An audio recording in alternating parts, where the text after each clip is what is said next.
So, here we go again. Ito yung ginger shot na gagawin ko.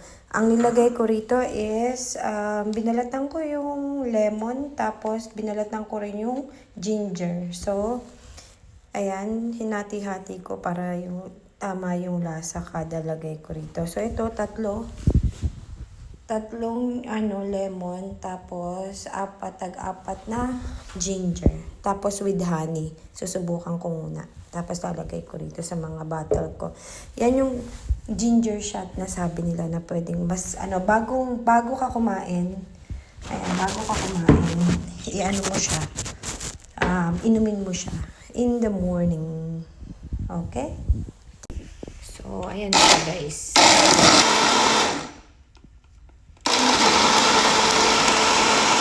So, ayan, lalagay ko siya sa ganyan para sa freezer. Tapos lalagyan ko ng mainit na tubig every morning. Ayan, ito yung natira.